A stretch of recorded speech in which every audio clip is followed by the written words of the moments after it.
Welcome to the GameCon pre-show interviews. I'm Carolyn, and right now we'll be diving in to the interviews from some of our students. I've had the wonderful opportunity to interview these teams about their game and what they've brought to GameCon. So, without further ado, let's move on to our first interview. Hi everybody, this is the pre-show interviews for GameCon 2023, and right now I'm here with Banana Hoshi. So, who's in the line? Hey guys, I'm Michael from Banana Hoshi. I am the main sound designer and project manager. Hi, I'm Oscar. I do character models and art direction. Hi, I'm Ryan, and I am the lead programmer for Banana Hoshi. So what is your game? What are you coming into GameCon with? Our game is called Afterlife.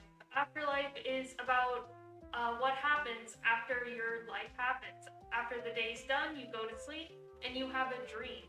So this is a horror game based around nightmares and the dreams that manifest based on what your day was like.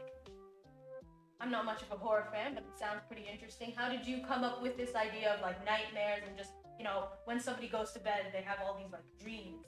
I personally have very vivid dreams, so I think that a game based on dreams and the situations and how they connect to your life, like your subconscious, would be an interesting game, especially for a horror game, because we all know that dreams tend to veer towards a darker side.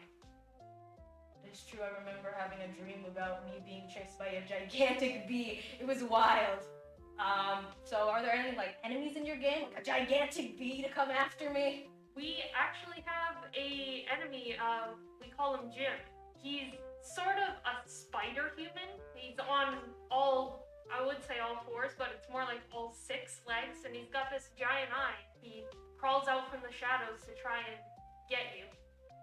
We have a bunch of other different enemies. I think I'm gonna wait and have you guys see them for yourself, because I think they're really exciting. Aside from the interesting concept, is there any like interesting features in your game or core mechanics?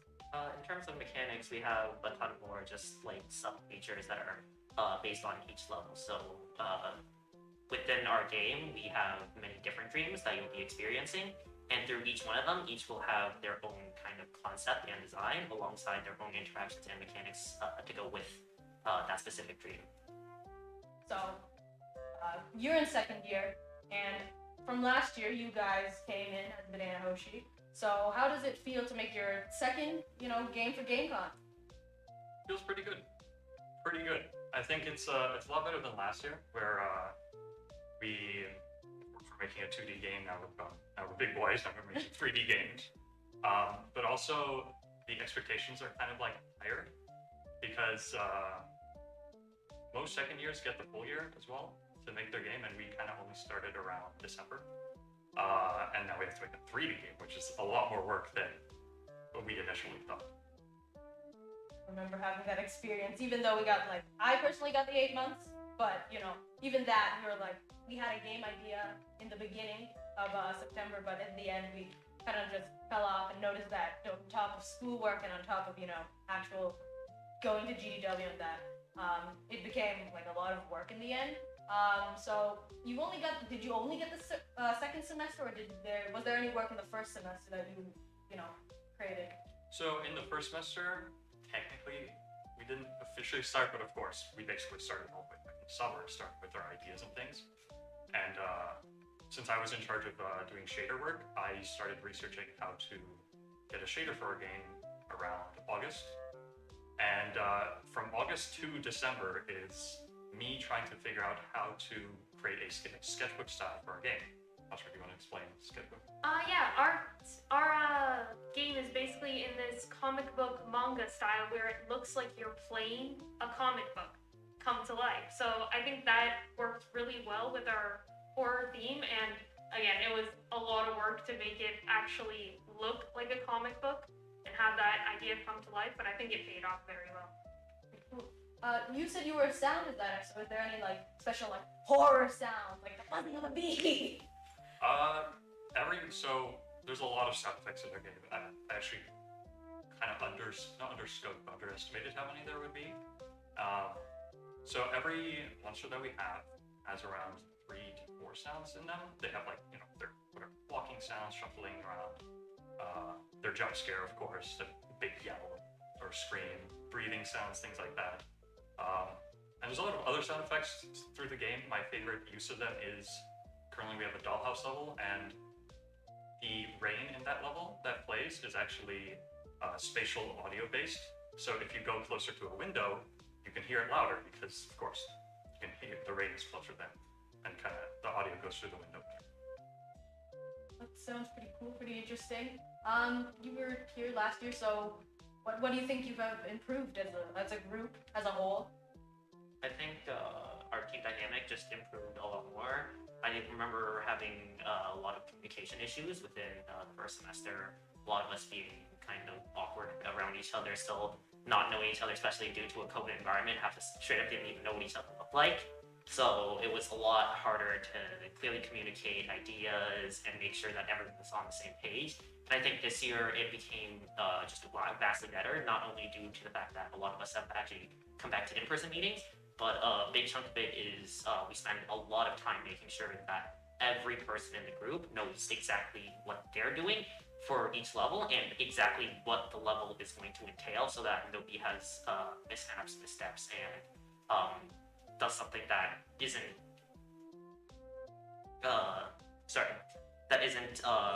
improving and moving our game forward. Oh, thank you, Banana Hoshi. It was great having you here, and your game sounds very interesting, and I can't wait to play. If you ask me, that was stellar. So let's now move on to Stellar Octopian's game, Moonset. So, you guys are Stellar Octopians, and who are you? Who's here? I'm Constantine Palace, I'm Daniel Fuke. and you're right, we're Stellar Octopians, and our game this year is called Moonset. It's a platforming game, all about speedrunning, going fast, getting to the end of the level as fast as you can. We have a really unique art style. I guess we'll show footage at this point. But yeah, that's the sort of 10-second pitch of our game. So you seem very passionate about like the art you're doing. I'm an artist, so could you just tell me about what you guys are doing for that? Yeah, for sure. We wanted to create a style that's like really unique, and the particular style of our game is influenced by technical drawings, like the sort of illustrations you might see for architecture and that sort of thing. And so everything's very line drawn, blocky colors, not a lot of shadows. And the idea is it's supposed to look very poppy. And it's a style that I haven't seen done in a lot of games, and that's what we're going for. Is there some type of construction architecture theme with your game, or? No, that was mostly just for the art style, but everything is sort of blocky in the game as well. We wanted to go for a visual look that sort of complemented it. So, are there any interesting game mechanics in your game? Well, if I could take over here now. Of course. We've added a bunch of movement mechanics to aid the player while grappling. So, being the focus of our game, we wanted to give them as much air maneuverability as possible. So, we've given the player the ability to slow down time so that for themselves, right, so they can more accurately judge their environment around them and give them a little bit more time to make decisions. Maybe catch a point that they can grapple onto the last second. They can double jump to change their direction and strafe. So we focused a lot on player freedom, allowing them to make their own path through the level. And then another thing we want to really encourage is retrying the level to try and get a better time. Pretty much everything in our game is designed to sort of push the player to go fast. One of my favorite things is our adaptive audio system at Astra. And we've recorded an original score for the game as well, which is all on multiple tracks that gets more and more intense as you keep going faster and faster. Is there like a timer or like a high score system that you have in the game? Yep. It's a speedrun timer, down to the millisecond. Sounds pretty complex. So you guys are second year. That's right. How does it feel to be making your second GDW game or game for GameCon? I can answer that. It's really great. I think it's honestly one of the most rewarding parts of the year is just seeing everything come together. I had a moment when I put the sound in a couple weeks ago when I was finally like, this is a real video game. And, it feels pretty great. And GameCon was probably my favorite part of the program last year. And I'm so happy that it's in person this year and everything's going to be, I'm super excited. So you have your custom music. Is there any like interesting sound effects that you've created for the game? Oh yeah, we've got lots of sound effects. We've written this whole system. Everything's dependent on speed, and there's different running speeds. Everything's randomized, and as for the music itself, I scored it and recorded it on the guitar, and yeah, and there's also sound effects to accompany pretty much everything in the game. Oh, pretty interesting. Is there any like specific theming to your level? I know there's an industrial style, but is there any like specific like level to level like theme? Yeah, everything's more of an outdoors kind of thing. We have some interior scenes as well, but one of the main ideas was that you're sort of traversing like a planet, and so we want all of the levels in the game to have sort of a different feel to them, like different environments that you're exploring. And yeah, I think that players will really enjoy seeing different types of scenery as they swing around. So what is one of the greatest challenges you overcame when you were like creating this game? I mean, Dan, you want to talk about figuring out the platformer controller? So originally with our grappling hook, we initially had a system that replicated gravity, where you would grapple onto something and it would essentially propel you towards that point. Essentially like gravity would work. So you would attach it and suddenly force would be pulling you towards the center point. That would result in the player just constantly accelerating towards the center until they would have so much velocity they could throw themselves Way off the map. way off the map.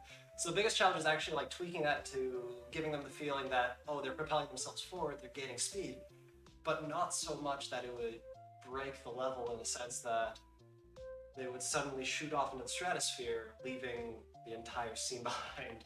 And what did we end up going with? I think it's a custom sort of spring joint system. Yes, so while it still pulls the player forward, not to that extreme, it would still give them that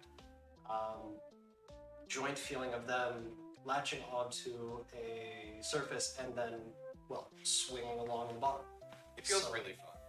Yeah, it took a lot of work to get it to where it is right now, and we're really happy with how it came out so far. I know in my first year, one of the the programming requirements for the math course was to basically make something similar or something swinging. So since you're in second year, is there any improvements that you felt you made from first year to this year in this GameCon game? Yeah, I mean, GameCon's all about making like a vertical slice, right? And I feel like last year, we had a lot of really great systems. I know our lighting last year was like a big one. But I think the biggest improvement this year is just the general polish.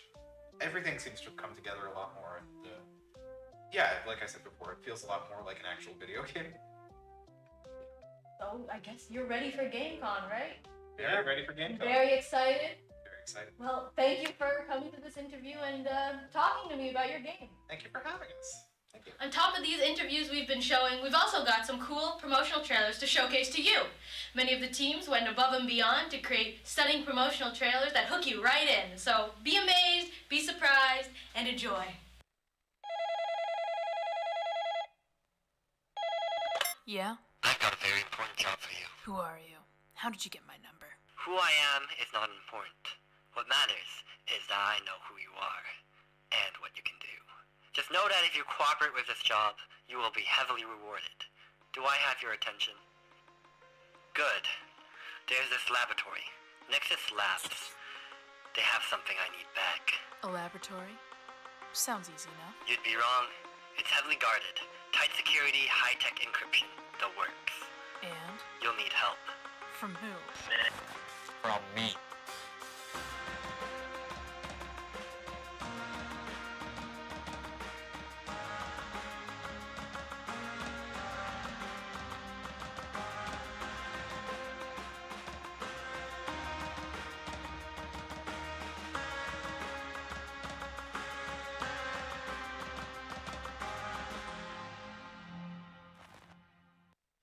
Wow, that was a pretty interesting promotional trailer. I may not know what a hexagon is, but let's move on to El Hexagana's game, Oddsmaker. Hey, I'm here with El Hexagana. Who's here sitting with me today? My name is Lauren Olivier. I'm Maiden Scamber. I'm Rachel Merritt. So, your first year, what's your game about? So basically, what we're doing, we're basically just making like a turn-based RPG that takes place in, like the distant post-apocalyptic future of 2024. So, yeah. Essentially, it is children trying to survive in this world and kind of make it a better place by being guided by an old crow and kind of Basically, just like, they get sent on a quest to sort of just like restore the power and balance that is there. So what type of game mechanics do you have for your game? essentially, it is an overworld in which you can adventure and a battle system that you encounter enemies and level up through and increase your experience. There's a lot of like items involved in the game and stuff like that, where it's turn-based, so there's speed and attack and defense involved as well. Yeah, it's just like just like a standard turn-based RPG with like like a couple like visual flares, but nothing too like fancy. So what type of enemies do you have in your game? Environment-specific enemies. So if you are in the desert, you might encounter kind of a mutated version of something that might have existed prior. And in the forest, you might encounter kind of the same. If there's like a snake, it might be kind of a little bit different than you're expecting, but fits in with the environment. So it sounds like you have multiple environments. What are these environments, and how did you, come up upon each one? So our first environment is sort of just like a desert area, so it can act as like the main tutorial place, and then the second one's sort of like a dark forest type thing. The third one's gonna be like a big city where the final boss is gonna happen, and we sort of thought of them, it's very funny. We actually thought of them just like off the top of our head, and then afterwards we realized that is the exact same area layout as the game One Shot. So, heavy inspiration, I guess, accidentally, but Yeah. that's okay. So what type of art style do you have for your game? It's a lot of pixel art, so the overall, adventure part of the game is a lot of pixel art. But when you get into an actual battle system, all the enemies are very hand-drawn. Beautiful artist over here drew a lot of our enemies, and they just look incredible to, the environment and everything like that. Honestly, that's very good. Thank you very much. I would say the same thing about your overworld. So she has tackled a lot of the pixel art, and our sprites, though not in the game yet, look phenomenal. And I'm really excited to see them come to the game. I'm not art, so I can't really say much. So how did you create the story of an apocalyptic world in 2024, which is coming around, I don't know, less than a year? Real life We got time. I don't know. I just thought it'd be funny. The main thing is, I really hope that it ages very poorly, because if it ages, it's very funny to think that next year after the apocalypse is hit, I'm like, oh hey, our game was right. Called it. Which I don't want to happen, but.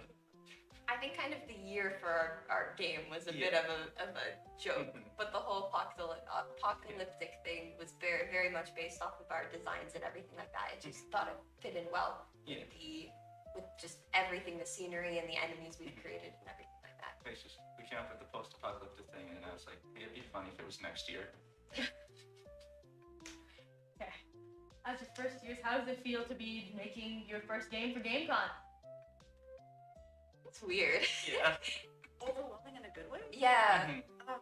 It's always exciting. We're learning lots. It's never boring.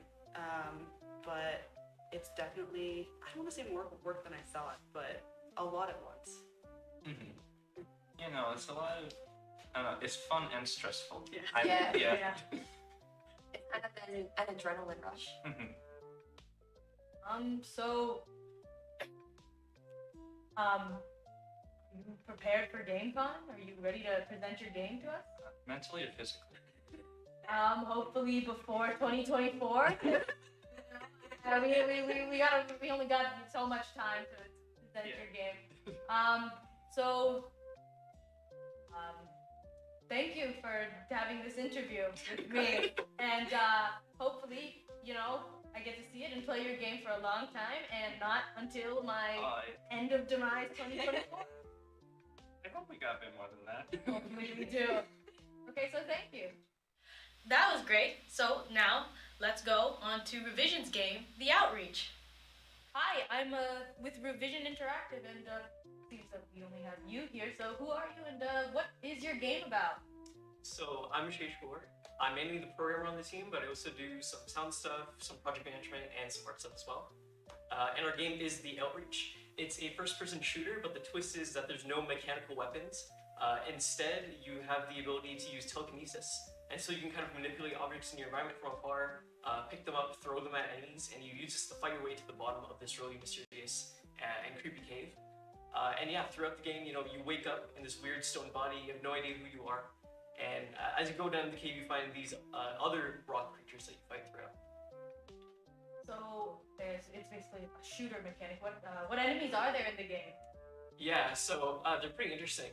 So a lot of them are kind of reinterpretations of real life animals in the real world, but by kind of what aliens think they are. And that kind of gets into some story stuff. But yeah, so there's this kind of crab robot mining enemy that you kind of fight pretty frequently throughout the game. There's another flying kind of bird-like enemy that you also fight. And in our second area, we're introducing the spider mini boss type thing. Yeah. So what core mechanics are these enemies? How do the enemies differentiate themselves? Right, so we like to kind of push the telekinesis as far as we can. So, the crab enemies, they create their own items and they throw those. They move along the ground and are pretty safe. The flying enemies are a lot more interesting. They fly around to these kind of patrol points around an area. They pick up items and they even have nests that they can drop them off at to kind of stash items away for later. And yeah, that's kind of the main differentiation between them. The spider enemy, also interesting. They're really tall, they're like a daddy long legs type thing, and they kind of suck up items beneath them and throw them at you and have some other attacks working out right. Since it's a kind of telekinesis, is there any since you're a programmer, is there any challenges you have that you've overcame with, the physics in your game? Yeah, for sure. Yeah, probably the most common bug are physics bugs. Just things bumping into you, I know, because when you pick up the items, they kind of float beside you. So early on, you used to just bump into them all the time. When you threw items, you would bump into them. So a lot of work has gone into making that feel good. You don't collide with them anymore. And yeah, a lot of weird physics bugs with stuff getting knocked across the map. The player flying around, yeah, a lot of stuff like that, for sure. You gave a long list of roles that you're doing, so is there any specific art things that you're proud of making? Ooh, art-wise? Yeah, so, for this game, we don't have a full-time artist. So, a lot of us do a little bit of art here and there. So there's going to been a lot of emphasis on creating shaders and materials that are easy to reuse, along with models. You'll see the same materials and models everywhere, but reused in unique contexts and varied up a lot. So yeah, kind of that smart use of making shaders that work in a lot of different contexts, that are maps to the world, they're UVs are mapped to the world instead of the object and stuff like that. Is there any special shaders that you've made that you'd like to talk about some more? Or Ooh, shaders? Yeah, there's this one vertex shader. I made something similar last year for Resonance for a water shader, but I never got to use it because we cut the last area. And so yeah, for this game, I got to use it and I use it absolutely everywhere, too many places, probably, yeah. I bet all of your shaders play a big role in, your art style. I remember last year you had a pretty cool game with, the sensors, the sound, reverberating on the floor. That your game being heavily based on the sound. So, is there any special sound design you have in the game? Ooh, sound design. Yeah, it's been pretty interesting doing the sounds. There's a lot more sounds for this game than the last one. We're still constantly adding sounds as we find out they're needed. A lot of let me think. A lot of the enemy sounds are pretty interesting to make. There's a lot of synthesis work that goes into making their sounds, mixing kind of the synthesized. Oh, I can't say it. Synthesizers with kind of real life animal sounds to kind of make this really eerie, weird kind of creepy reinterpretation of what they should sound like. And a lot of playing with kind of adaptive music in particular, which I've been really proud of this summer around, where all our songs in the game kind of have multiple layers. And as you explore a level, certain layers will come in, come out, depending if there's combat or if there's other kind of environmental things. Yeah. Seems pretty cool, pretty interesting. You're third year, just like me. How does it feel to like this being your last, GDW game development workshop course? How does it feel? I mean, we spent a long time in this game. We started it during the summer, so I think, we spent a really long time with this game, and we're probably going to work on it during the summer too. We think we might still work together next year. We might make another kind of smaller game. It's been interesting to just work on a project for so long. There's a lot of things you kind of encounter when you work that long that you don't normally. Like the tools you make for your team are really important when it comes to kind of long spans of time. Because if you don't make the process of working on your game really kind of efficient and smooth, later on it can become really tedious if you don't plan ahead for that. So there's been a lot of kind of planning, project management stuff that has a big role. What tools do you use to, for your project management or just, the development of the game? Yeah, so project management wise, we use a tool called Notion. And it's more than just project management. You can write notes, write code, and all that type of stuff, equations, whatever you want. But that's been, really useful. We have like Kanban boards and stuff where we assign tasks and stuff like that. We've kind of set due dates. Yeah, it's nothing too crazy. It's actually become simpler as we've gone on. We used to have like so many different categories of Kanban boards and whatever, but now it's really just person, all their tasks. That's it. Yeah. Last year you made a pretty good game. So how do you feel like you've improved now that you're in third year? Ooh, that's a good question. So as a team, I think we've gotten a lot better working together. I feel like I say that every year, but it's definitely true. We're able to become, we just understand each other better. Design-wise, we've become really good at iterating. I talked about us working on the project for a long time, and like our first area of the game has gone through so much iteration as we've gone on. Like the level this semester compared to last semester is like so different, like almost unrecognizable. So I think that's our biggest improvement, just kind of focusing on iterating and experimenting with mechanics a bit more and pushing it further. And you said that the development of this game is going to go past GameCon, so what do you have planned for the future? Yeah, so for the summer, we plan on working on the final area for the game, the fog caves. It's kind of trippy, there's floating islands around for what we have planned. And then sometime next fall, we plan on releasing on Steam, so that's what I'm saying, yeah. Well, thank you for coming out, and thank you for doing this interview with me, and let's get ready for GameCon. Yeah. Well, that was a pretty insightful interview, so now let's move on to a promotional trailer. This is Stu. Stu is an average adult who's had the unfortunate displeasure of being laid off from work. Wait, who's talking? He lives a mostly normal life and also has to work through a lot of different things every morning. Whoa. Where? Even some things as simple as getting out of bed can be really tough for him. Let me show you. Where'd all this stuff come from? Overwhelming, right? Why is this happening? Stu has to do this every morning of every day of every week. But now, you can help this poor soul out. Oh, someone please help me. Torn. Solve puzzles for his sake. What an interesting promotional trailer. Now we'll move on to Infinite Monkey Theorem's game, Deadlock Duel. Hi, who's here with me today? Hi, I'm Hyder. I'm from Infinite Monkey Theorem. I am a producer and a designer on the game. Hi, I'm Ricardo. I'm in third year, and I am currently the main artist on our team for Infinite Monkey Theorem. So, what's your game? What is in our game, right? Well, the third year requirements, right? You have to have a network multiplayer game, and so we looked at those requirements. We looked at the games that we were playing at the time. We were playing a lot of party games, especially Crab Game, and so we looked at. Well, yeah, it was really popular. It was free to play. Right off the back of Squid Game, the show, which was super trendy. And so we looked at that and we said, micro games, really short sessions that, move you from one game to the next, playing with your friends, something that's quick to understand.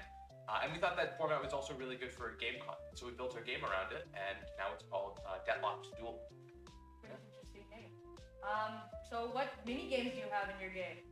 Yeah, so Ricardo, it was actually, this was actually from Garrett, but you can go ahead and tell us about the mechanics. So for our game, we have a bunch of these, or how we approached making these minigames. So we had a bunch of these mechanics here. So let's say falling platforms. I think everyone's familiar with that from Fall Guys and and Squid Game. And what we wanted to do is had a bunch of these mechanics, and for each level and each minigame we made, we wanted to have a combination of those two mechanics. So for like one minigame, it's falling platforms with dodgeballs, or another one would be dodgeball with these turrets that we set up. So by having these quick, understandable mechanics being mixed in, and having ourselves handcraft these minigames, we created really interesting and fun mechanics that are easy to understand. Since, we're in third year in networking, how many players will be in the game? Like, how many people can play? So right now we're targeting up to 4-player multiplayer. That's with the online. And we're also going to be implementing a split screen, and that feature is going to allow for 2 to 4 players to play at once on one machine.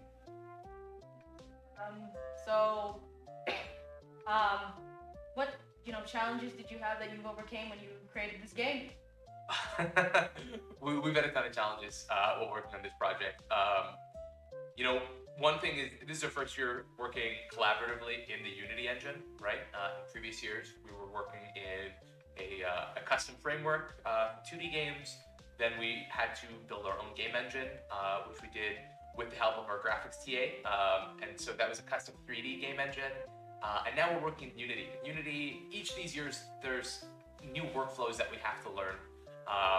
And that's one thing that we definitely had a lot of trouble with, was finding the correct workflow with our team, understanding how we can work not just with Unity, but with each other as we brought in some new members.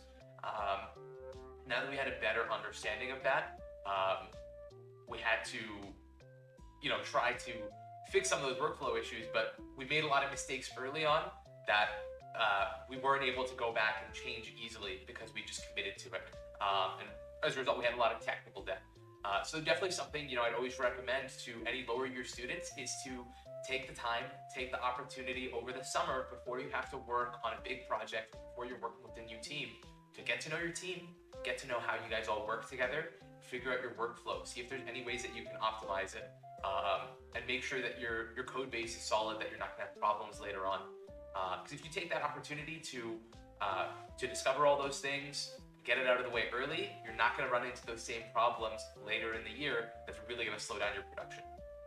I know the feeling of having to plan out everything, and then by the time you actually get to the due date of GameCon, you're sweating because you're like, oh wait, I didn't plan this well enough, and now we're like panicking to get everything in. I know you are a GAC exec, art club exec. Is there any like fancy graphics or interesting art assets that you've created for the game? So for our game, we were looking on creating very highly stylized assets.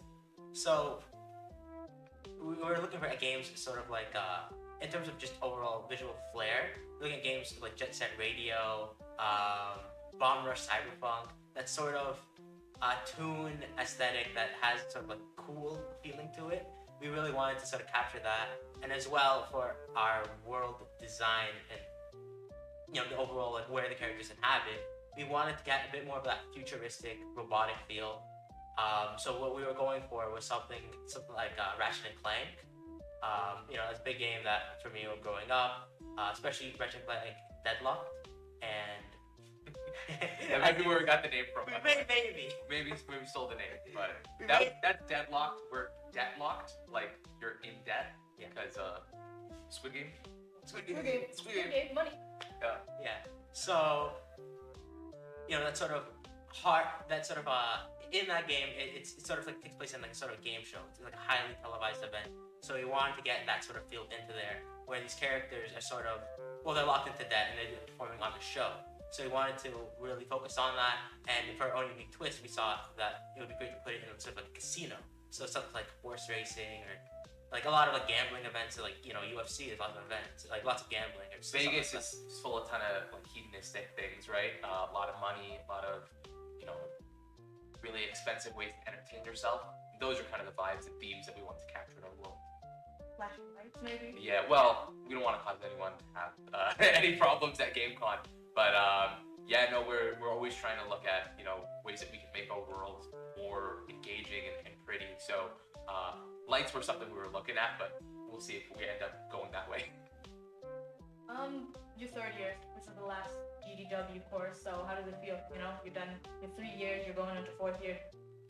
How does it feel to, be done with game development workshop and I guess be able to pursue some of your own things? It feels a bit strange, you think, on some aspect, you think you'd be further ahead, I guess, I don't know, in life. In terms of like your overall skill and like where you want it to be, it's different than what you expected, let's say, in first year and where we would be. So, but at the same time though, despite, let's say, not meeting up to my expectations in every aspect, there are some different and unique things that that these projects have taken me as both as an artist and as I guess the way I look at games. It's been very unique and very different, and I think that the experience I've garnered throughout these past 3 years will be very essential really moving forward, and hopefully will carry through with me for I guess the rest of my professional life.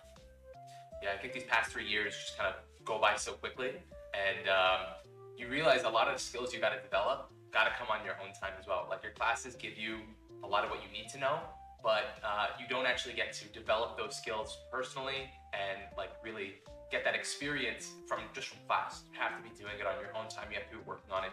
And that's what GDW has really been great for, is putting you through it and letting you experience those things so that you can come out the other side actually having something to show for all that effort.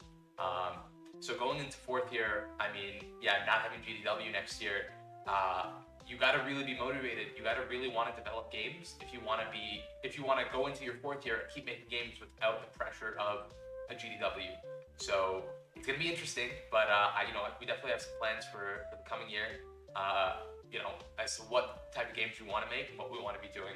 But we definitely love game development, so we're definitely going to be putting a lot of effort in to make some awesome games. Thank you for coming to this pre-show interview, Infinite Monkey Theorem. Can't wait to see your game at GameCon. Awesome. Thank you very much for having us. Yeah. Well, what a fantastic interview. Let's get moving to the next promotional trailer.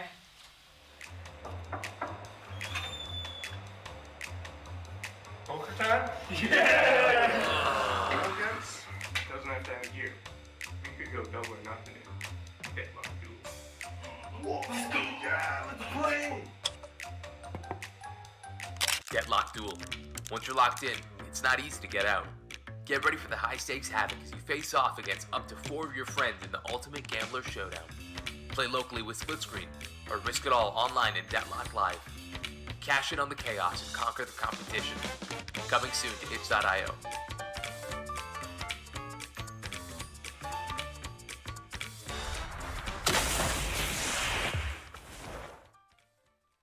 Well, that was pretty cracked, so let's move on to Cracked Eggs' game, Stranded. Hi, I'm here with Cracked Eggs, so who's sitting down with me today? Hi, my name is Ethan, and I mainly do level design for our game Stranded. Hi, my name is Bilal. I'm the lead programmer for our team. Hi, I'm Sharik Ravikumar, and I handle the 3D models for our game. So, what is your game about? So, Stranded is pretty much a 3D horror survival game where you get. Pretty much the premise is that your plane crashed and you're stranded on some unknown island. So you have to kind of like survive, craft like items and certain things to get through. And eventually, there are monsters that roam around the night, trying to like hunt you down. So you mentioned a crafting mechanic. How would that work? Yeah, so basically, you're gonna start off with nothing on the island. So you have to find a way to get weapons, eventually fix your plane, because you crashed on a plane. So the main goal is gonna be fix your plane so you can fly off. So you have craftings like survival stuff, so like food, maybe water, weapons, stuff like that. So for, you seem to have a combat system. As you said, there's enemies that appear in the night. So what type of enemies do you have? Yeah, so it's a day and night cycle. So in the day, you're meant to be like crafting and focusing on like stuff like that, and then nights is when the zombies or whatever come out. And we're planning for 2 or 3 different types of zombies, like a flyer, a runner, and like a normal type of zombie. So I assume there's different weapons to handle with each of these different enemies. Yeah, right now we have 4 weapon types: a grenade launcher, sniper, assault rifle, and just a normal pistol. So how did the creation of the art and how did you like decide on this theme of a stranded airplane? So when it came down to everything, we both kind of like discussed with each other, like, okay, pretty much we are stranded in an island, like a beach setting to everything to the survival game. So a general gist of like the ideas behind making like a weapon. So we decided like first initially through the process, we started like, okay, maybe started like with a melee weapon such as like a combat axe or a bat. But we decided like it was probably better to make like weapons like blocks. So we probably took like reference images such as stuff like through the internet, just and then sculpted through Blender and everything, and pretty much go from there. So was there any like programming or any obstacles that you overcame while creating this game? I mean, the crafting system was pretty difficult. Like even right now, like we're trying to make it more diegetic, because right now it's just UI. So hopefully for the final game, it can be a little better than just a screen on your screen. We're trying to mimic like the forest, like how their UI is more diegetic. So that's what we're aiming for. Sounds pretty interesting. So, is there any interesting challenges that you faced when game designing this? I assume it's like an open world where you can gather materials. Not necessarily with trying to conceptualize and figure out the island. We went through a lot of problems with the trees, where sometimes leaves wouldn't show up, and it wasn't his fault. There was just some random reason why. So that took the longest for me. Is there any theming to these day or night cycles, or any like fancy shaders that you've created for this? Actually, the programmer who's worked on the shaders isn't here right now. But for the day, I believe he's created different shaders, and for the night, it's another one too. Okay. Your second year group. How do you feel that you've improved from first year? Yeah, I mean the 2D to 3D, like it's a pretty big jump, because like modeling is a big thing. Like I think the hardest thing about making a game is 3D is making it look good. I think in 2D it's a bit easier to do that, but that's a big thing we've really focused on, like our environment, trying to make it like look or like. Pretty big challenge. I know me as an artist, you have an idea, and then just to create that idea, it kind of gets hard when you're like have your own style, but you want to try to put yourself into another style that you might not be as familiar with. So this is your second GDW game, and how do you feel going into the future? How are you feeling about GameCon? Honestly, we're excited. We think we can show off some cool things. Like our game is very. We have a lot of mechanics, and like it's very broad. So yeah, I feel like we can show some cool things when it comes down to it. Yeah, just to like add on to that, I feel like we have like a lot to offer to like the GDW, like the whole like semester and everything. I feel like it does, at least like to us, at least like stands out for everything. And we feel like we have like our own way of just like showing like how we've like learned through like previous semesters, but all like our electives that we've learned. And we're just kind of applying ourselves to like how much we've learned and just kind of showcasing like what we can really do and everything. Well, thank you, Cracked Eggs, for coming out today and doing this interview with me. I can't wait to see your game at GameCon. Thank you. Thank you. I don't know about you, but I'm pretty excited for their game. But for now, let's keep going and move on to the next promotional trailer.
cool. So let's move on to Shell Street's game, Project Scarf.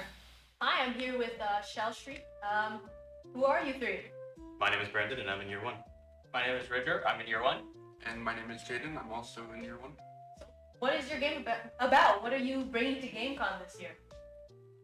Our game is called Project Scarf, and it is a action hack and slash beat 'em up platformer. Well, that sounds pretty interesting. So your first year, you do it in a 2D environment. Is there any interesting parts about art that you've had to deal with? Just getting all the tile maps and stuff. Very consistent with the art style, and also experimenting with a lot of the lighting was very interesting.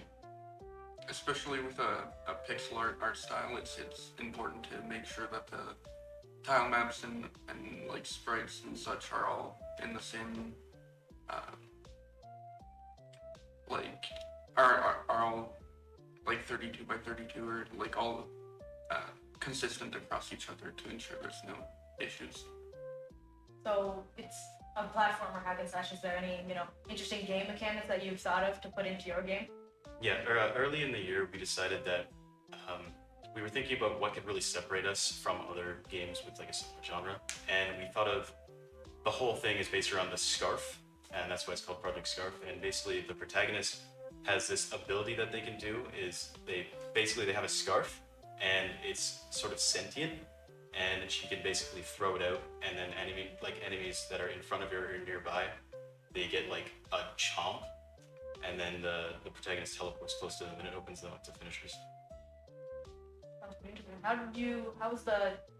did it feel to program something with teleportation and 2D environment? It was a little challenging at first to make sure to get it right, because we didn't want you to teleport right onto the enemy.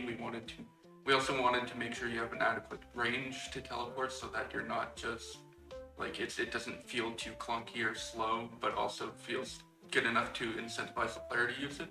So it definitely took a bit of finicking to get it right, but it works now, and it feels great. Great. So what type of, you said there's enemies. What types of enemies do you have? For us, we currently have a basic melee enemy. His name is Ant. He's great. He's underpaid like everyone else in this game. We also have a range enemy named Bird. He just has a beak helmet, and that's why he's called Bird. We also have drones and another guy who just likes to punch you. We do also have some bosses that we are working on too, with one fully implemented as of right now. Sounds pretty great. So your first year, this is your first year in game development program. How are you feeling about going into GameCon, your first GameCon? I'm really excited. I've been developing since early 2018, so this is something I've been looking forward to for like a really, really long time. And the product, or the game that we have been developing up until now, I'm really excited and I'm really proud of it, and I just can't wait to show it off for GameCon. For me, this is my first fully fledged game that I have worked on in some sense, I'm just very nervous to see how it will be received by my peers and the audience. It feels really good to be at this point because it shows that we've made a significant amount of progress to make a good game that we want to showcase at GameCon so that the people playing it and seeing it will potentially enjoy the game that we've made. And being so close to GameCon means that we've come so far from the beginning, where it was just a basic Unity project with clunky physics. But I'm excited for GameCon to show our finalized product. Was there any, manipulation of the physics? You said the physics were clunky. Did you do any, programming manipulation with that to enhance it? Yeah, there is a lot of changing of like the gravity scale and making some arbitrary changes to the way that the acceleration and the deceleration works, for example, for the player to make it feel just exactly as it needs. And one of the interesting things that we did to make the jump feel better, for example, is when you're going upwards, the gravity scale is just regular what it's normally, and when you're falling from the jump, the gravity scale increases. So it feels like it gives you more control in that sense, and it feels better. Is there any like theming in your levels for your game? It's mostly it's set in a cyberpunk-ish sci-fi world. It's going to be more not dystopian, but run down a bit, because first you start from the outskirts of the city, but the more you progress through the levels, you get more and more into the inner city, which is more cleaner, but at the same time, you will sense that something is not right within the setting. Is there any story that you've put behind this game, going from the outer city to the inner city? Yeah, the story, we came up with it pretty quickly at the beginning of the year. Basically, the protagonist, her name is Agent Platinum. She joined a rebel organization after her parents were killed by the antagonist, and the antagonist is the owner or CEO of a huge megacorp that's like polluting the city and everything. And she joins this organization, and then she gets these sort of like superpowers with her scarf, the living scarf, and she has this sword that also doubles as a gun, which is very, very interesting.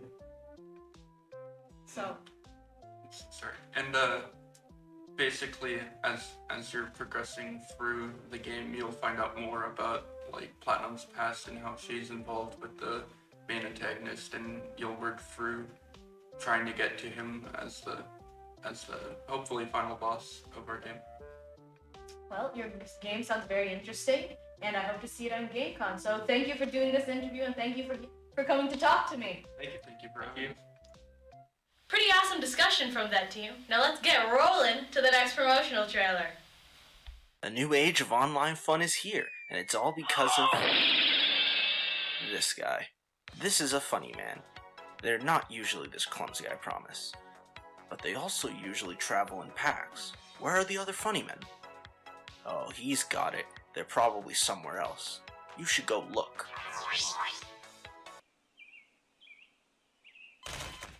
Oh, for the love of... Look, wait, funny man, look over there!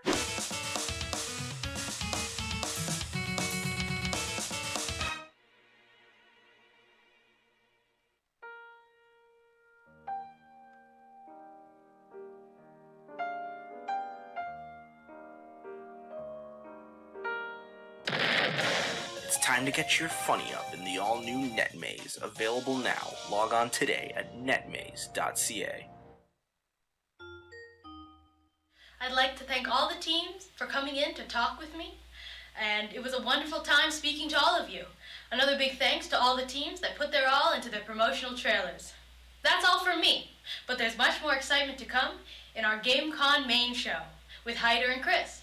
So, they'll be presenting the awards to the winning teams, so stick around.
Hi.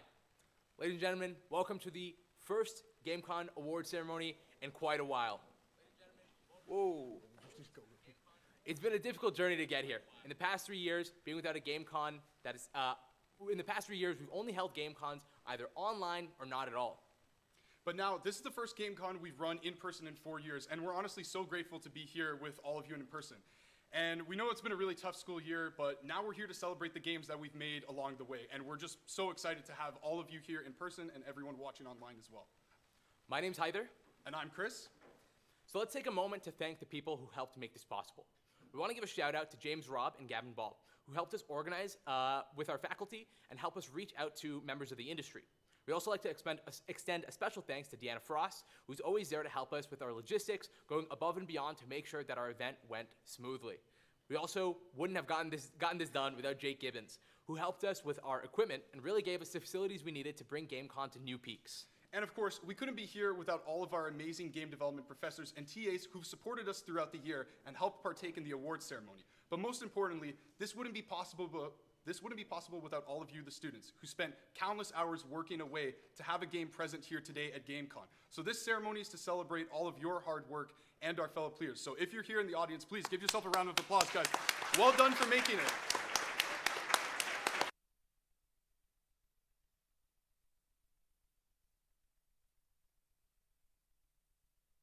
Developers out for an award tonight, or you're someone who supported us along the way.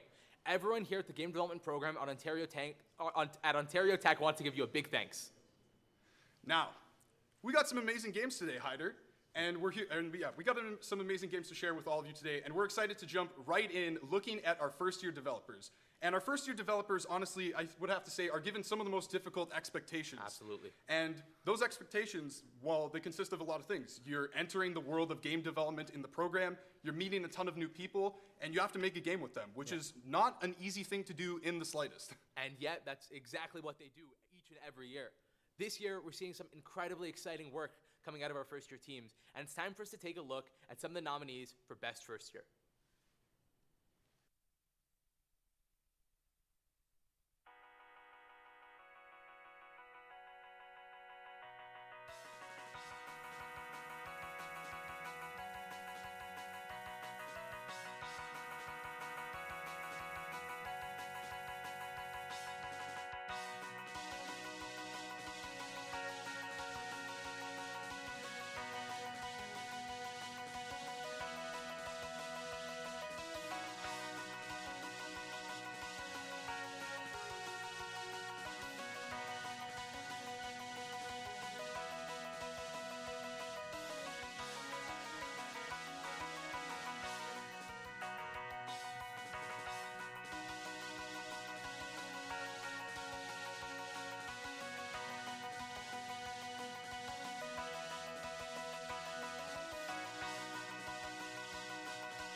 I hope you are enjoying the event so far.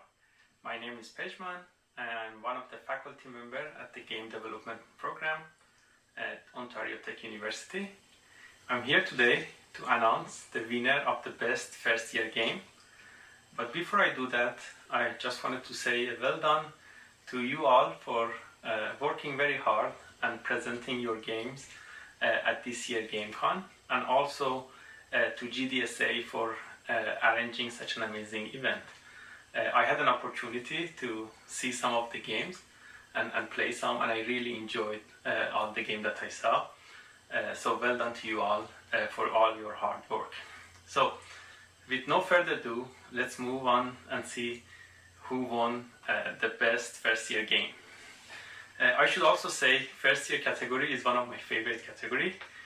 Over the years, I've seen many interesting and innovative ideas and games that are created by our students when they are in their first year. It's an honor to have this opportunity to present the winner of this year's best first year game. So, I guess drum roll please. And the award goes to Project Scarf by Shell.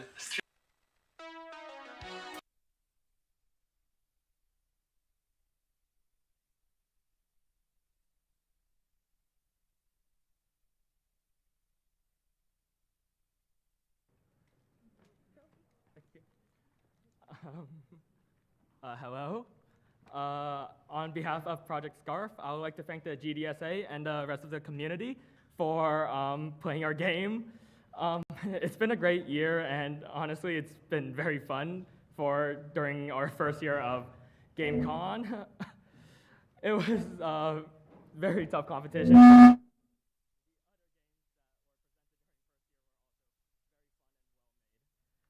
Overall, thank you very much, and we hope that you enjoyed the rest of the show.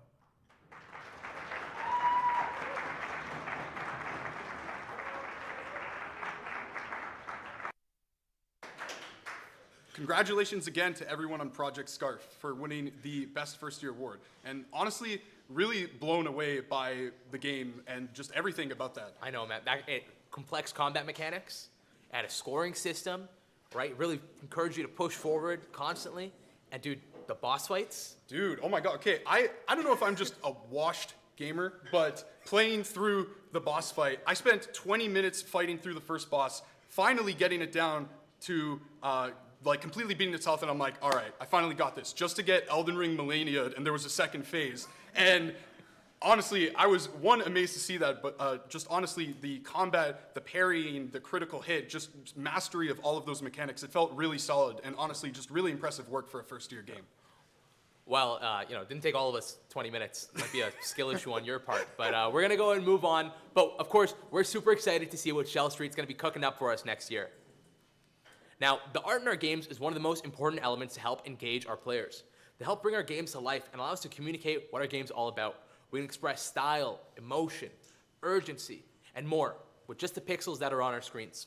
Our students this year have been coming up with a wide range of technical skills, ranging from some stunning 2D art to complex 3D modeling and animation. And whether it's a strong stylistic vision or a gorgeous capture of reality, let's take a look at our nominees for Best Art this year.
Thanks everybody. So the winner of Best Art, first of all, I want to just kind of congratulate all the finalists. I think we saw here the art is fantastic in all the games in very different styles.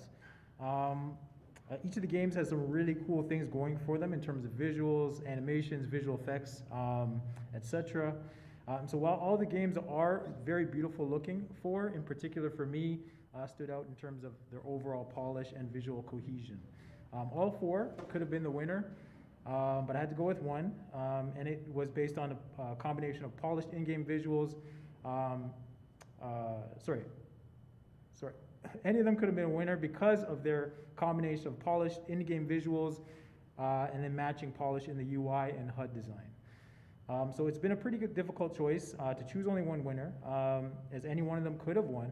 It came down to a project that did a good job of marrying the visuals to the game concept.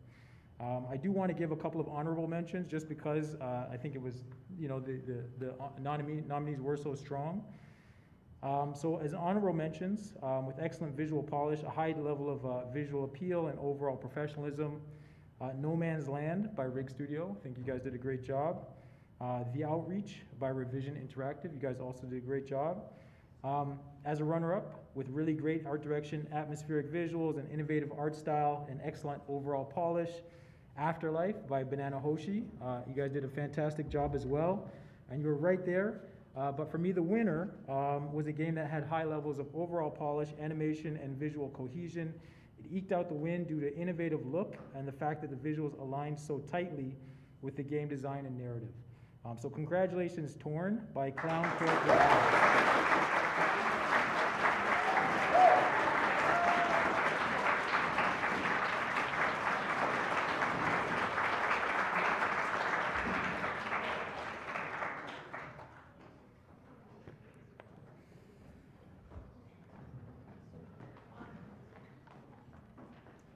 Thank you. Yep, there you go. Needs to be in the front. Hello, I am not the artist. This is the artist. She's the sole artist, and if it wasn't for Anya, the game would not exist. So the entirety of the credit goes to Anya. She was extremely overworked, but we are so proud of her, and so should all of you, because yeah, without her, the game wasn't possible. She came up with the idea of the art, and then we went through a little bit of drafting process, but we ended up with the game that you saw up there. And she is also an amazing teacher because she had to teach us the same art style. So yeah, a huge round of congrats to Anya, the sole goddess of our project. Thank you. Right, let's move. This year's first-year games were packed with a ton of variety, and especially Torn. I mean, way to make a game that really breaks the mold for what we usually see. I know, especially with such a creative art style of making everything look like paper while also tackling a serious topic, which is something that honestly is kind of foreign in GDW, but definitely welcome. And I'm really glad to see that people are starting to considering this, especially in such an early year in the program. Absolutely. I mean, that game had a cohesive vision, everything tied into its themes, and that strong focus on narrative. You know, it's not the type of thing we see all the time. It's definitely something that we recommend you give a go at home, along with Project Scarf and all the other games you're going to be seeing here today. Absolutely. The year of the program is a difficult transition. You know, you're moving on towards 3D games, and you only have 1 year of experience under your belt, which really isn't a lot when it comes to game development. And it's a difficult challenge for our students, but it's nothing that can't be accomplished. And with that experience gained from the previous year, students need to take that forward and apply it to an all-new medium. I mean, that sounds impossible, right? But this year, our second years were extremely competitive. They're creating some incredible games with engaging gameplay. It could be terrifying, addicting, empowering, and exciting. And we're so impressed by what they managed to create this year. So let's go ahead and take a look at the nominees.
Hi, I'm Andrew Hogue, professor in the Game Development Interactive Media program at Ontario Tech, and it's an honor to be asked to present the award for Best Second Year Game this year. This year, there were 15 complete and unique games made by around 90 students.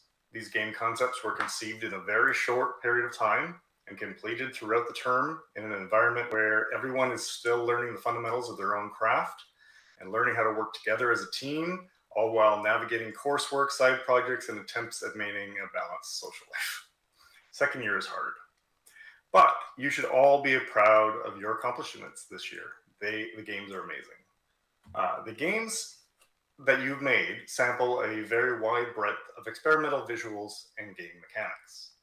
From story-driven first-person exploration horror games, to first-person zombie horror shooters, to first-person futuristic horror shooters, from robots searching for power-ups, to swinging through detailed alien worlds, from hack and slashers set in the Roman Empire to team-based area defense games set in the Victorian era. It was a difficult decision to label best game, but we must. So, without delay, the winner for best second year game is Moonset by Stellar Octopians.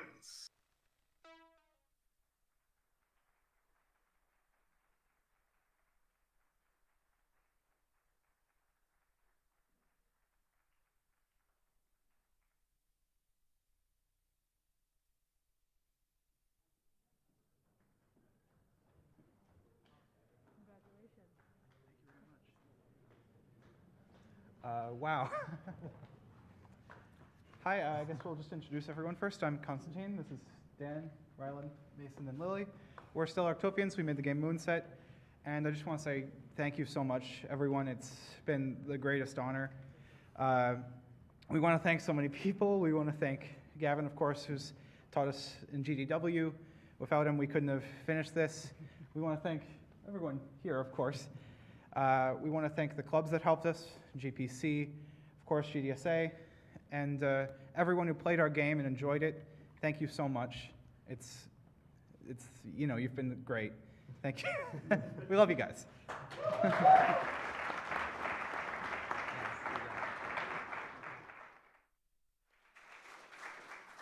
Man, Moonset was incredible. It was exciting. I got to go so quick and so fast through those maps. Did you get a chance to play it? Oh, of course I did. Honestly, just the first moment where I was able to just use the grapple hook. At first I found I was, like really just trying to figure out how I could use it, but once I realized I could just get a crazy amount of speed and just fly across the screen and then grapple my way and slow down, it just felt so much fun, and there was so much expression in the movement with a mechanic that's been so tried and true. Yeah, player expression is one of those things that's really tough to nail, but if you got it, you got it, and it's a really, really fantastic thing. I agree completely. Now, sound is an important and often overlooked part of our games. It helps ground us in our worlds and keep us immersed in these impossible places. And it's also incredibly difficult work. Yeah. And creating sound for things that don't exist, you may think that's a little bit easier, but it's, tougher than it sounds. Yeah, I had to make a sound for space once. You know that thing that like famously has sound? Oh yeah. Tons of sound. I've heard about it before. Yeah, so what I had to do is I took a recording of a refrigerator. Okay. Right, and then I slowed it down. Uh-huh. I pitched it down, gave it a bit of reverb, and then sounded like space. Really? Yeah, I mean, I don't know how it worked, but it sounded like space. That's apparently what it sounds like. So I don't know, man. Black magic to me, but we're super excited to announce our nominees for Best Sound.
Okay, hi everyone. My name is Ram DePrisco. I am a composer and sound designer. Been working in the industry for a few decades.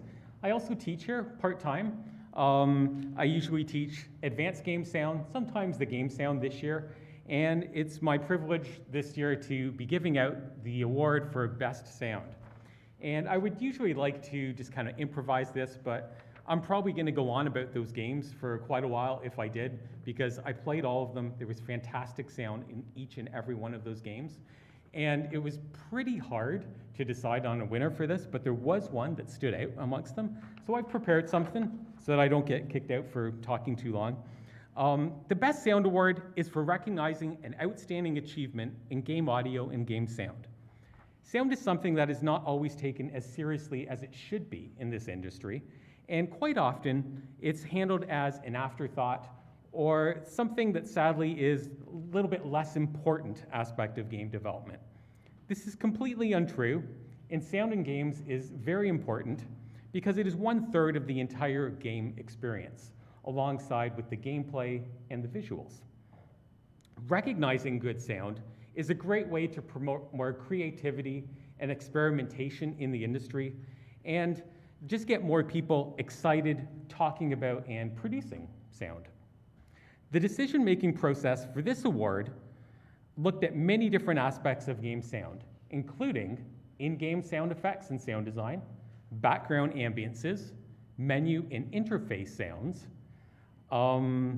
stinger sounds and transitional sound design, voiceover dialogue, recording and production and engineering, music composition, including music production, music arrangement, as well as instrumentation and or orchestration, audio programming and spatial audio, adaptive music systems and or interactive audio systems, and last of all, very important, creativity and originality. Every nominated game in this category should be very proud of their achievements, and each nominee had some great sound in their game.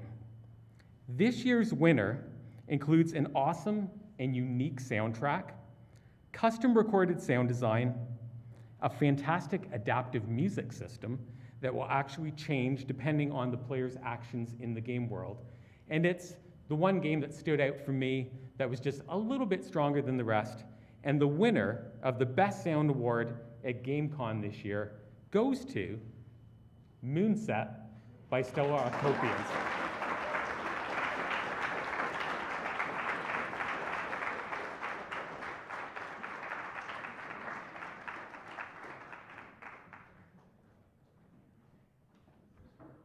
You guys were just getting comfortable back in your seats, eh? Congratulations. Thank you. Wow. Congratulations, Constantine. Good job, Dan. Good move around. Wow. I didn't expect to be back here so soon.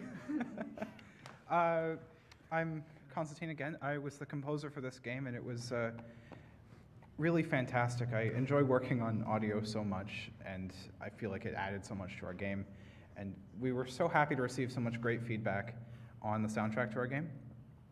Thank you so much to Ram and the TA Vahid from our sound class for helping us so much with everything.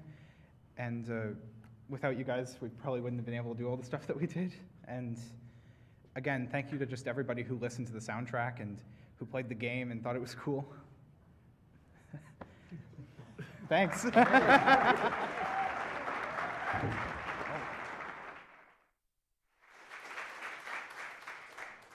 Well, I hope you're noticing a trend at this point, but the third year of our program is also notoriously difficult. For many of our developers, this is their first year working the Unity game engine, and they're responsible for implementing custom networked multiplayer, something a lot of people would never even attempt. And yet, they managed to pull it off and make it here today. This year, our developers were able to create some fantastically fun games, each raising the bar considerably from where they left it last year, and last year was pretty high. Let's take a look at some of the nominees for Best Third Year.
Hello everyone, I'm here to present the Best Third Year Award.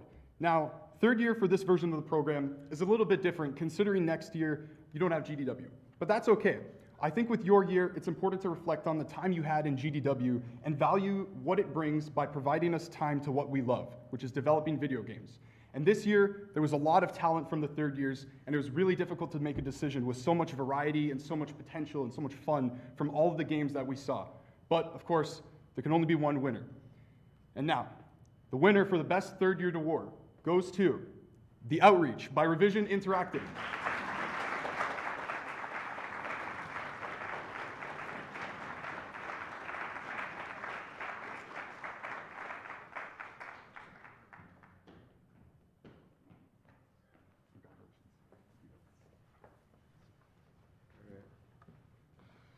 Hello. Thank you to the GDSA so much for giving us this award. We worked so hard on this game. All four of us have put everything we have into this game. And C Drive has had some amazing games the past few years, so they kept winning the best of their year. But this year, we're really happy to get this award. So yeah, thank you so much.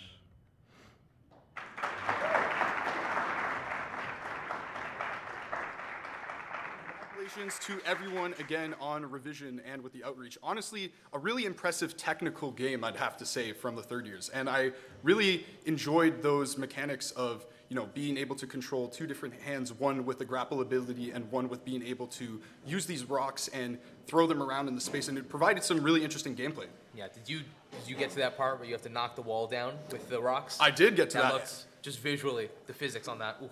It was Fantastic. very enjoyable, and then at first, again, I realized I wasn't able to get through the rocks because I wasn't throwing enough of them at the wall. But overall, honestly, some really, really impressive work by Revision Interactive. Yeah. Now, when we're making games, we're faced with all sorts of decisions about how we might play them. Do we want them to focus on one form of interaction, or do we want to allow our players to have many different ways about how they're interacting with something? What are the costs and the benefits? These are the decisions that make our games or take our games from some buttons that you press to exciting and complex simulations that are full of meaningful choices that can alter your experience. And this year we saw a huge focus on game design with games that focused on creating mechanics with deep, meaningful, and rewarding consequences. And we saw exciting combat systems, flow state traversal, and complex communication this year, which is honestly just so incredibly amazing to see in terms of year-round for everyone in the program. And we're excited to give you a look at it with these nominees here.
Hello, my name is James Robb, faculty member and occasional final boss of our game development workshop courses.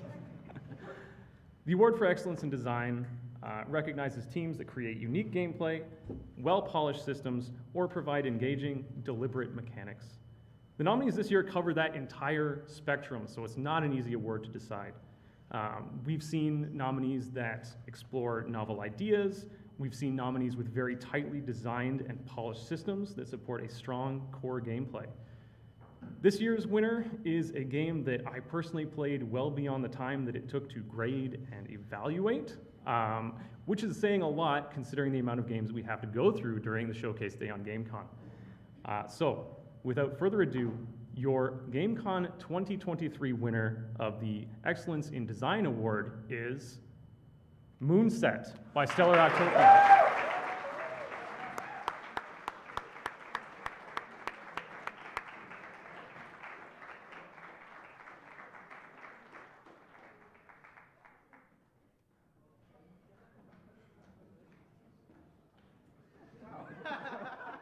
Welcome back. Yeah. Well, I really wasn't expecting to be back so soon again. Third time's a charm and all that. Third time is the charm. Wow. I'm running out of people to thank. Thank you very much. It's, yeah, wow. The design of our game went through a lot of revisions, and I just want to thank everyone who play tested our game and gave us feedback. We had so much valuable feedback from that, and it really shaped what we were able to achieve. So yeah, I dedicate this one to everybody who tried our game before GameCon. Thank you guys very much.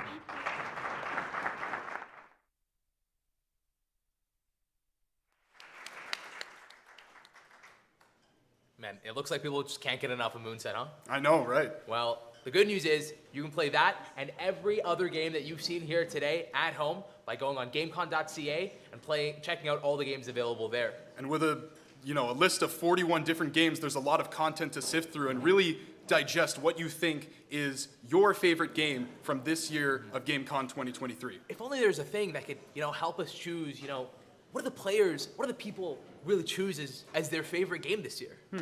Oh yeah, that's right. On GameCon.ca, you can vote for People's Choice by clicking on the People's Choice link, which will take you to the form where you can vote for your favorite game from GameCon 2023, which is honestly super, super exciting. Now, at the end of your game development journey in your 4th year is where you can really excel and make a game combining all of your skills through your university career.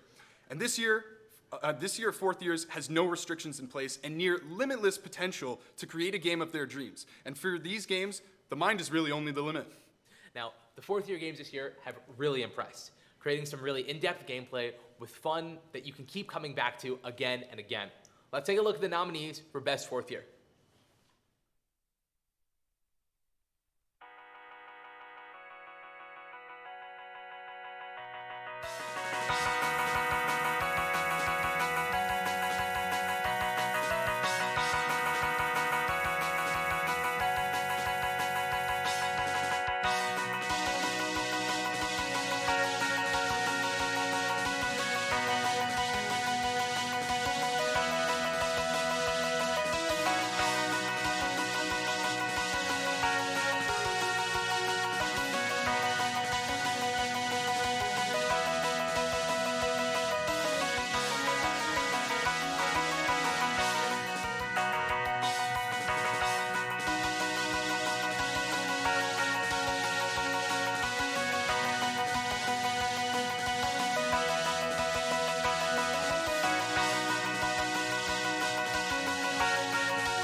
Hi everyone, my name is Noor Halabi. I'm a current graduate student and sessional lecturer at Ontario Tech.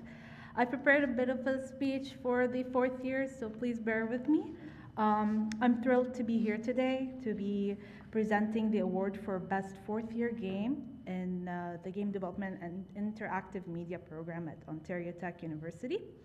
As someone who's been in your shoes and survived to tell the tale, I know firsthand the hard work and dedication that goes into creating a game worthy of this award. Before we announce the winners of this award, let's take a moment to reflect on the 4th year of this program. It's a time when students are preparing to enter the real world and put their skills to the test. It's a time when they're feeling the pressure to create a game that will impress their peers and faculty. And let's not forget, it's a time when they're surviving on caffeine and pizza. But all jokes aside, the 4th year is a major accomplishment that deserves recognition. It's a time when students have honed their skills to the point where they're able to create something truly unique and innovative and are ready to take on the challenges of the real world. And that's what we're celebrating today. As someone who's had the pleasure of teaching the fourth year students, I know how much hard work and dedication goes into creating a game of this caliber. As we are celebrating the technological, creative, and artistic innovation within the game development program, this award recognizes the most impressive game of the fourth year, not only showcasing their technical skills, but also demonstrating their ability to collaborate, innovate, and think critically and creatively. Winning this award is a remarkable achievement and a testament to the talent and dedication of the team behind the game. I'm honored to have been chosen to present this award and to have played a small part in their journey. To all fourth year students, I want to remind you that you're all capable of achieving greatness, whether you're pursuing a career in game development, academia, or something else entirely. The knowledge and skills you acquired here will serve you well, and your dedication and determination will allow you to succeed. And to the winners of this award, I want to say this: your game was truly impressive, but don't let this be the end of your journey. Use this accomplishment as a springboard to even greater heights. After all, as game developers, you're all experts at leveling up. In conclusion, I want to congratulate all fourth year students for making it this far. You've overcome countless challenges and obstacles to get to where you are today, and I have no doubt that you'll continue to achieve great things in the future. And now, the moment you've been all waiting for, the award for the best fourth year game goes to NetMaze by Netware Interactive.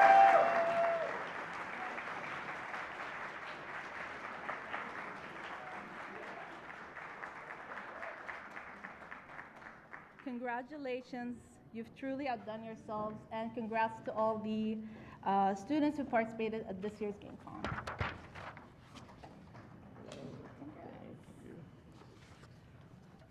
Sorry.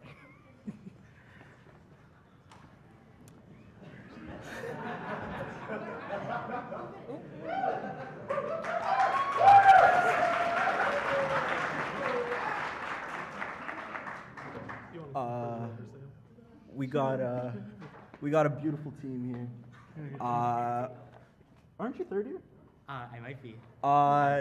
Yeah, so I just want to thank the whole program, first, second, third, fourth year, all of our professors we've had over the years. I want to thank the whole school, everybody who's played NetMaze. I'm talking to you, Grant. I'm talking to you, Joey, Gabe. I'm talking to all of you. Thank you guys for making this probably the best game we've developed in our 4 years here. And the fun's not going to stop. The next Funny Man game is coming, so wait for that. Thank you.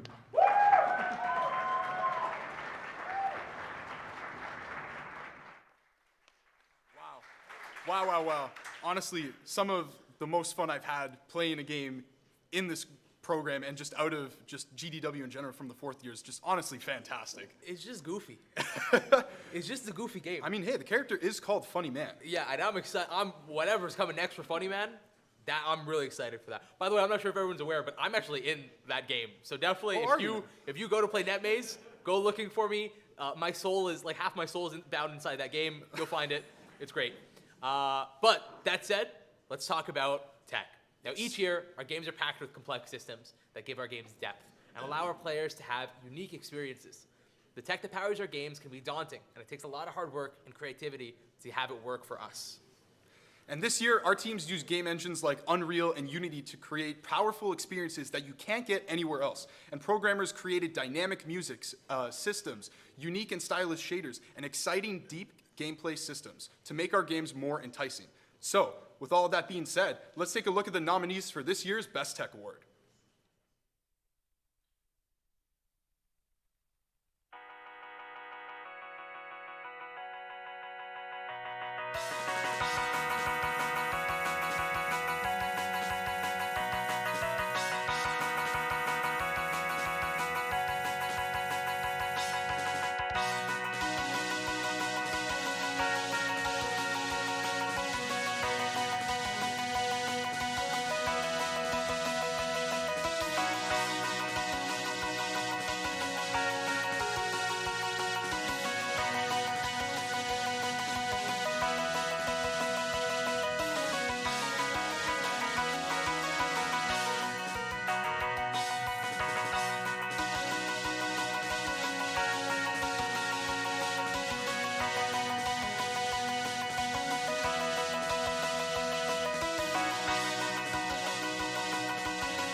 It is a pleasure to present the award for Best Tech in this edition of GamesCon. It was a tough decision, many great games. Many of you did excellent job with your computer graphics, with the engines and how you solve problems, you created innovation within the gameplay and how you overcame challenges, how you went about creating unique user interactions, how you integrated the audio visuals with the game. So I look at all of these things to come out with a winner. And again, tough decision. So for announcing the winner, I'm going to bring a guest. Just put up here.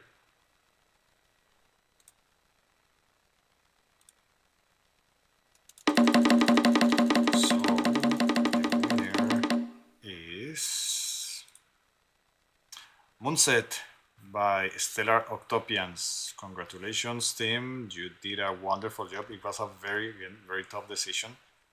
Many great games.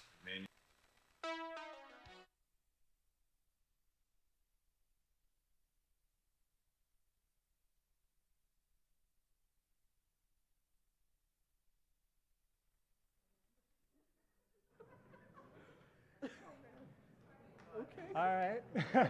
You keep this up, you're going to start thinking you like our game or something.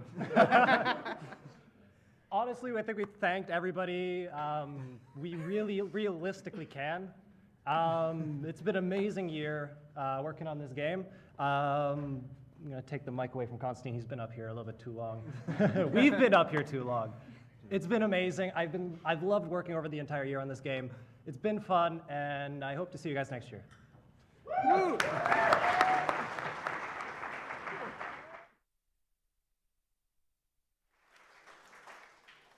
Congratulations to Moonset again. Honestly, just absolutely incredible work. Very well done, guys. But now, the moment you've all been waiting for. You've played all the games. You've cast your votes. And it's time to determine who you think is the best of the best. And with a lineup of 41 games split across all 4 years, there are a lot of games to play through and digest. But now, let's take a look at all the games present at GameCon 2023 for the People's Choice Award.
This is it.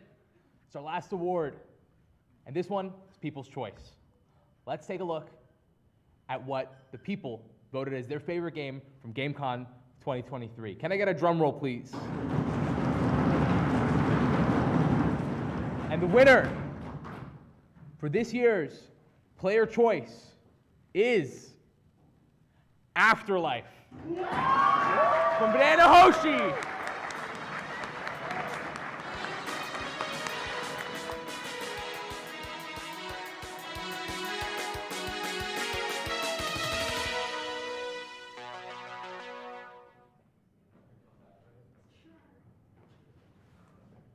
Thank you.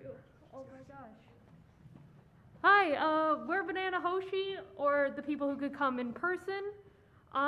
I just wanted to thank everyone who enjoyed our game. I really appreciate it. We worked super hard on this game ever since, I think the summer is when we started conceptualizing it. Sorry, I'm too short for this. But yeah, we all worked super hard. We had Ryan on programming, Mikey doing that awesome shader. We had Michael and Josh doing environment. I did best character designs that I could, and I'm just so glad that it all came together and that you guys all liked it. Thanks so much.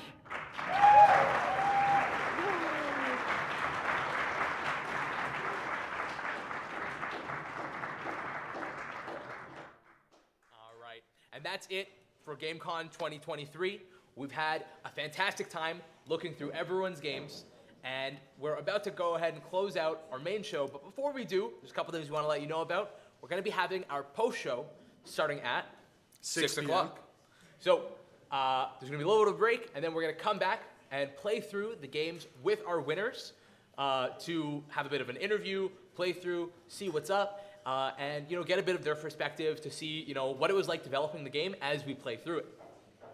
All right, and with all of that being said, we want to thank everyone here, our nominees, our presenters, the people who watched it at home, and everyone who supported in making GameCon what it is today. Because without all of you, this wouldn't be possible. So thank you so much on behalf of the entire GDSA for making GameCon what it is. And congratulations to everyone. Well done, everyone.